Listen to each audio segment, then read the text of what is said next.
കയ്യിൽ 10ന്റെ പൈസ ഇല്ല, ബാങ്കിൽ നിന്നൊക്കെ വൺ റിജക്ഷൻസ്. ലാസ്റ്റ് കാറിന്റെ ഡിക്കി ഉപയോഗിച്ചാണ് ഷൂ വിൽക്കാൻ തുടങ്ങിയത്. ഞാൻ ഈ പറയുന്നത് ഹൺഡ്രഡ്സ് ഓഫ് ബില്യൺസ് വർത്തുള്ള ഒരു കമ്പനിയെ പറ്റിയാണ്. ചിലപ്പോൾ ഈ വീഡിയോ കാണുന്ന നിങ്ങളും ഈ കമ്പനിയുടെ ഷൂ ആവും ഇട്ടേക്കുന്നത്. 1964 ഫിലിപ്പ് നൈറ്റിന് ഒരു ചെറിയ ഐഡിയ തോന്നി. ജപ്പാനിൽ നിന്നും ബെറ്റർ ആയിട്ടുള്ള റണ്ണിങ് ഷൂസ് കൊണ്ടുവന്ന് US വിറ്റ് തുടങ്ങുക. അതാണ് എല്ലാത്തിന്റെയും തുടക്കം.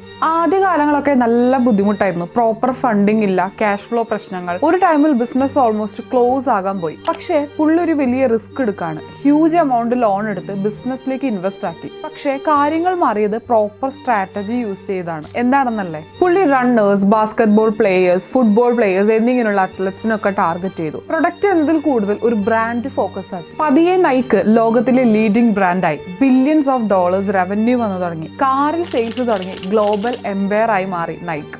ബിസിനസ്സിൽ ക്യാഷ് ഒരു പ്രശ്നമായി വന്നാലും ഗിവ് അപ്പ് ചെയ്യരുത്. ചിലപ്പോൾ നമ്മൾ എടുക്കുന്ന റിസ്ക് ആവാം എല്ലാം മാറ്റുന്നത്. നൈക്ക് ഫോക്കസ് ആക്കിയത് പ്രൊഡക്റ്റ് അല്ല, അവരുടെ ബ്രാൻഡാണ്.